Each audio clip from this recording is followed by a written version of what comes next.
I would want the world to know about the Japanese art of kintsukuroi. You're going to have to explain. Okay.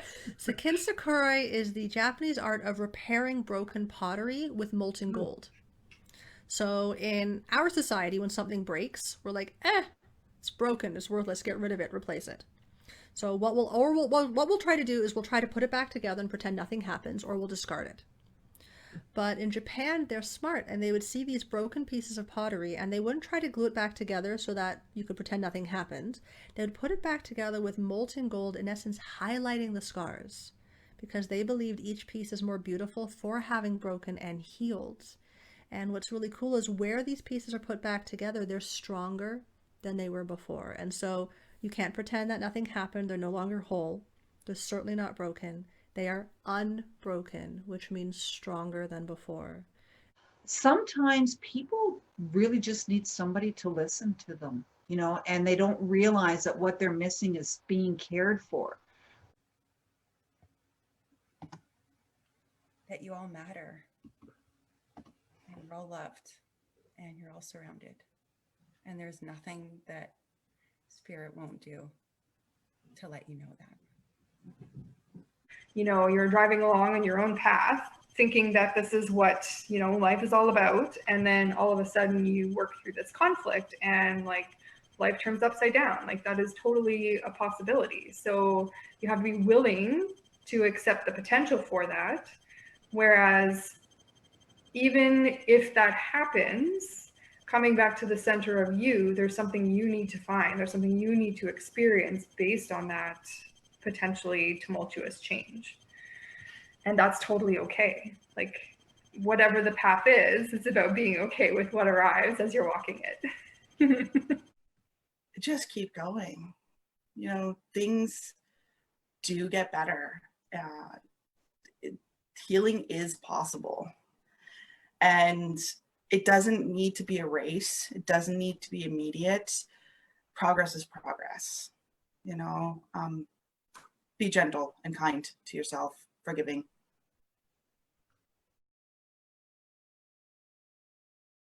So simple, love yourself for who you are. Never believe that what you've done is a mistake. Lessons are learned as long as you allow them to be a lesson. If you don't allow it to be a lesson, it's not a lesson. So allow yourself to love yourself, allow the lessons to be learned. The path that you're on or supposed to be on, you're already on. The path that you're imagining, you're not on that path. You're just creating a mental path. So embrace your now, allow your now to create the future that you want. But just remember, you have to love yourself in the now. If you don't love yourself now, you won't be loving yourself 50 years from now. So love your now. That's my message. Love your now. So many come to mind. Probably You can say all of them. that you're perfect, just like you are. And it's to stop rejecting yourself. Someone taught you to reject yourself and stop it. It's just don't take in those messages. You're perfect, just like you are. In this 5-year journey is be kind to yourself. Because not often will the world be kind to you, because it's tough. There's sometimes things are really tough, but be kind to yourself and let yourself off the hook for things that might be coming up, things you might have said to somebody or things you might have said to yourself. Be kind to yourself. Yeah. Well, the only thing, the one thing that comes to mind is that give yourself a break. If you can't love yourself, then you can't love anybody.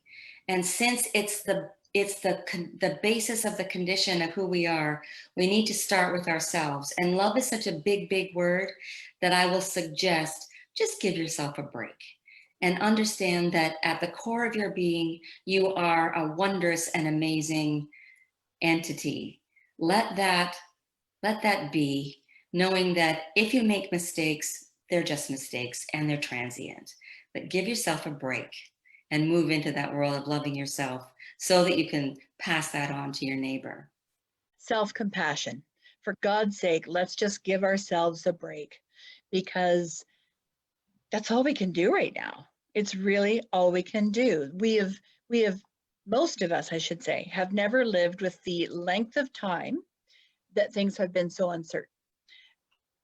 I think it's also brought to attention the people that do live with this kind of uncertainty all the time. And I think maybe that has opened our eyes to a few things as well. But if you're not eating the way you think you should eat, who cares? If you're not moving the way you think you should move right now, who cares? Do what you can. And the other thing I'd like to say is, I see a lot of posts about releasing. Okay, if that works, that's great. But maybe we need to start to gather. We need to gather things to us, because you can't release all the time. That's kind of looking at what isn't working. What isn't working? Well, look at what is working. Find the comfort. Gather it to you. This is this time of year as well. This is the solstice. And this is the time we need to gather our comfort, gather the warmth, gather the light to get through this. And then it won't be like this forever. And after the 21st, the days start to get longer again. Do you know that in the winter, the days only get longer? And in the summer, the days only get shorter? Yes. Yes, right? So right now, give yourself a break, give yourself some compassion, cut everybody else a break if possible, and just get through this. I guess for me, the biggest thing, and I'll take it back to sleep because that's our topic, is giving yourself permission to have a good night's rest is so important. It allows your mind to relax, allows your body to relax, and your sleep is your foundation. And if you think about that sleep is that foundation. It's how you're filling your cup. So if you want to be able to get out there and help and do all those amazing things in your life that you're thinking about doing and that's stressing you out before you fall asleep, just know that you have to get that solid night's rest, get that foundation so that you can go out and be the best you and get that shit done. Intuitive nudge, that thing from within, the thing that is you're resisting or that you're uncomfortable with, but you know is going to bring you to the next level. Step into that. Do you know what I mean? And everyone's capable. Exactly. Everyone. People will say to me, I can't do that. I wish I could do that. You can. You can literally do anything you want. Yes. And, you know, some people will say, you know, I'd like a new job. We'll grab that new job. Yep. Or, you know, I'd like to move. We'll move. You can't, excuse me, you can't be stuck if you don't want to be stuck. And actually, the way I look at life, and it's that pay it forward thing. Mm-hmm. If you smile at someone, you don't know what that smile is going to do for 10 other people. Yes.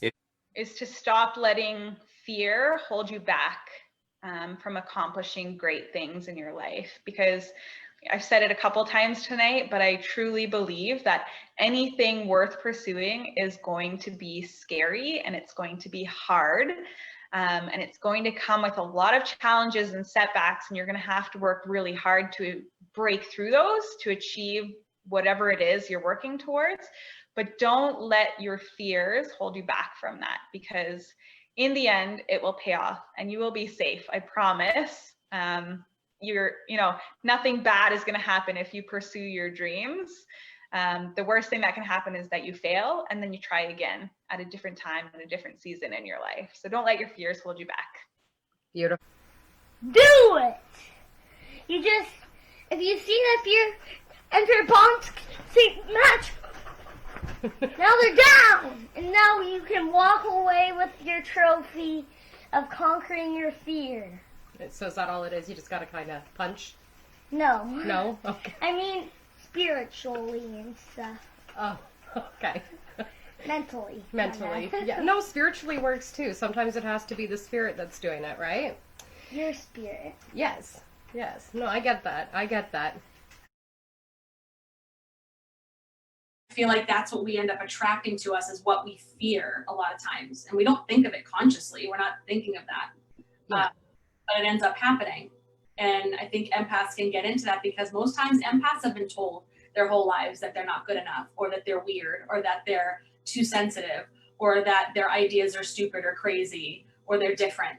And so I think empaths can feel like a fish out of water as it is. So they're trying to fit in and figure out where they fit in the world, but at the same time attracting those who will tell you you don't fit in, they're not your people, not attracting those who are aligned with them. And so just perpetuating that whole vicious cycle. Yeah, because there's snow right now. Yeah, right now. I mean, the word that comes right to my head is creation, and create at all costs, especially right now, especially like if we're in this time of gestation for this new world that has to come. And I think people are forgetting to create what they'd want the world to be. I think everyone's really focusing on what they don't like. And I'm like, can we all just be creators? Can we all be artists and build this new world that will come after this gestation, this pause, this challenge, this transformation? So make something, anything, and put it away for a bit. If you don't like it, put it away, come back to it, or give it away. Just keep making, keep creating, keep seeing, and we'll create something beautiful together, I think. Where we create this false expectation. And sometimes, if something isn't sitting right with you, I want you to take a moment and go, what about this doesn't feel right for me? And what does my heart say about it?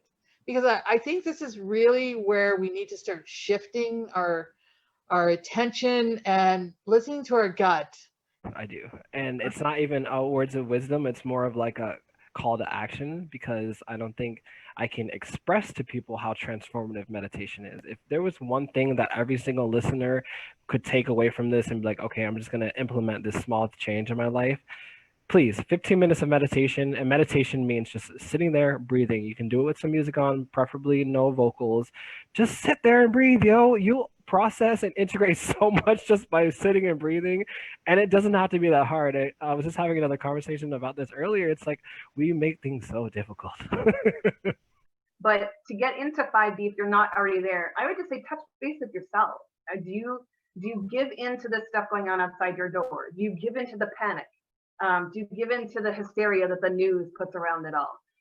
Kind of separate yourself from that and become neutral. Start your meditation. Get connected to source. Get connected to your guide. And just ask, what can I do to open this? Once you're open, you're open. You only know what you know until you know something else. Love it. That's what I wish, because everybody thinks they know everything about everything. And it's like, you only know what you know until you know something.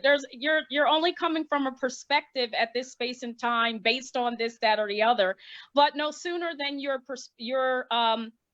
your perspective shifts, will you open up a door for a whole nother reality, So I just say relax, like chill out, relax. Because it's all working, it's all happening. And for us to be consciously aware, not to know that these things that we consider to be good and bad that are happening on the inside, emotional states of being, it's all us. To polarize only wanting the good to happen all the time would be something where the nature is not speaking in that manner. Nature is expressing winter and summer and rain and sun. And we're a part of all of that. We're a part of every single thing. So I would ask for us to be consciously aware that we're all of these parts, we're every aspect. And the sooner we accept all aspects of ourselves, the sooner we will stop diminishing an aspect of ourselves, because it's not what people are saying is supposed to be this, that, or the other, and just accept all aspects of ourselves, which makes it way easier on us to be able to flow through this life and create balance. Listen carefully. every time you don't listen, you will regret it. There have been situations where I didn't listen. Perfect example, this winter, I was in a rush to get to an open house. I wanted to do right by my clients. It was the middle of a snowstorm. I probably shouldn't even have been hosting it. I didn't listen to my gut. I ended up in the ditch. I was fine. It was just like a little, but the wind caught me at right the exact moment. And I sat there and I said, I told my husband before I left the house that I shouldn't be going to this open house. And here I am in the ditch. And then again, I was rushing a week later, ended up in the ditch in my driveway. Now, believe it or not, I do know how to drive really well. Yeah. But I wasn't listening to slow down. And that's always what I think we as a society really forget. And I will say this, COVID has taught me that it's okay. You're okay to slow down. It's all right. Everybody's going to be just fine. It's actually probably better than fine. Slow down, take time for yourself, listen to your intuition. And if you haven't tried manifesting, give it a whirl and then pay attention to the result, because once you've had it happen once, it will happen again. You just have to try.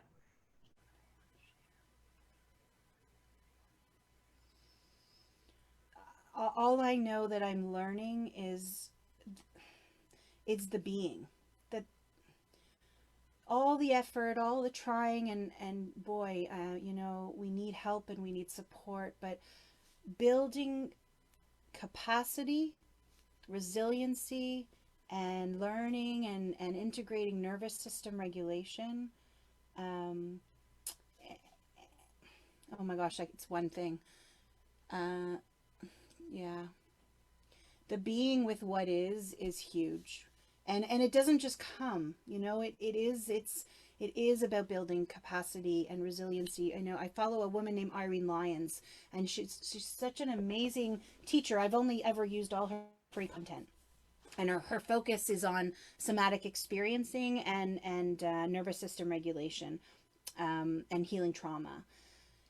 And she uses the swimming pool as a metaphor. And if you have so many balls in the swimming pool, so your only options are to make the swimming pool bigger or to take some of the balls out. And sometimes it's a bit of both. And that's it. That's the key work. And so I that looks different for everybody. And I'm beyond grateful in this last year. I've been blessed to work in psychedelic therapy, which has completely transformed my life. I had the right integration support and therapist for that. All the free content that I explore all the time. But in the end, it is slowly building the safety to learn to be with myself and to find a compassionate voice for myself. I don't know. I know the wisdom I'm learning for myself that I hope can be meaningful for someone else. Just not to think. You know, you don't need to think. Thinking is overrated. Thinking is something that gets you into more problems typically than it's worth. There's a place for thinking. Absolutely. You know, we need thinking to solve things. We need thinking to make better jet engines and, you know, to make Candy Crush and that kind of thing. But we don't need to think as much as we are. And I think we're really losing touch with the feeling of life, because the feeling in our body is where life is. And if you don't feel your body, you don't feel life. And so it's just the thing that I would put on a building is, you know, stop thinking and start feeling. That's the advice that I would give to everyone. Realizing that, of course, some people have trauma and feeling is not safe for them. So and then in that case, it's finding someone that you can feel safe with, a therapist or you know, a partner or whatever, and you know, have them help you get back into your body. That's basically what it comes down to, because thinking is not going to save you. In fact, thinking is probably going to make you worse. Probably 98% of the time, thinking makes you worse.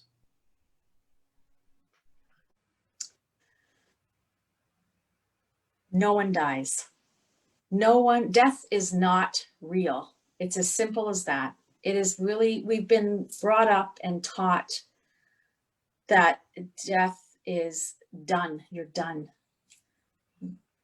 Energy is eternal. We're all made up of energy. We learn that in science. If you have any kind of spiritual, religion, any kind of background, if you learn that in science, think of science. Everything is energy. Nothing ever stays still. That's why change is inevitable, including us. And our souls are eternal. They keep going and going and going. And the soul is where the beauty is. It's not in the body. This is the suitcase, as my mother calls it. Everyone gets a different suitcase every lifetime. You know, we all have a different suitcase, and eventually you gotta pitch it out. It starts to give up, right?